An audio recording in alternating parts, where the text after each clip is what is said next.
ஒரு சந்தோஷம் இருந்தது. அதே சந்தோஷம், அதே வரவேற்பு உங்கள் எல்லாரையும் பார்க்கும்போது மேடையில் இருக்கிற எல்லாரும் எங்களுடைய நட்புக்கும் விஜயகாந்த் சார் வச்சிருக்க அன்புக்கும் இந்த நிகழ்ச்சி வருகிறதுக்காக அவர்கள் எல்லாரையும் வருக வருக என வரவேற்கின்றேன்.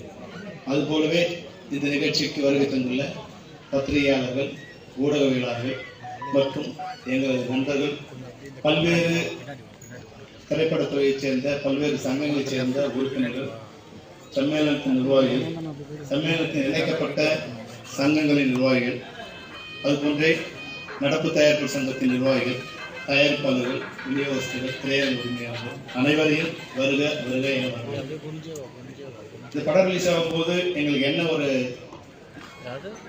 ஃபீலிங் இருந்ததோ அதுபோல் இந்த படம் இப்போ ரிலீஸ் ஆகும்போது கூட அதே படத்தை ரிலீஸ் பண்ண டிஸ்ட்ரிபியூட்டர்ஸ் 30 வருஷத்துக்கு பிறகு கூட நிறைய பேர் ஃபோன் பண்ணி எங்களுக்கு இந்த படத்தை யார் ரிலீஸ் பண்ணுறாங்க, நாங்களே ரிலீஸ் பண்ணுற மாதிரி அப்படின்னு பல பேர். அதுபோல் திரையரங்கத்திலிருந்து சார் படம் ரிலீஸ் பண்ணும்போது நீங்கள் வந்து படத்தை அளவுக்கு இந்த படத்தை மேலேயும் விஜயகாந்த் சார் மூலியம் தமிழகம் எங்கும் ஒரு அன்பு இருக்குங்கிறத நாங்கள் வந்து அதனால் வந்து விஜயகாந்த் சாரோட ரசிகர்களுக்கும் அதுபோன்ற விஜயகாந்த் சாரோட மகன் பிரபாகரன், என்னுடைய சகோதரன் விஜயபிரபாகருக்கும் என்னுடைய நன்றி. வந்து வருகை தந்திருக்கோம்.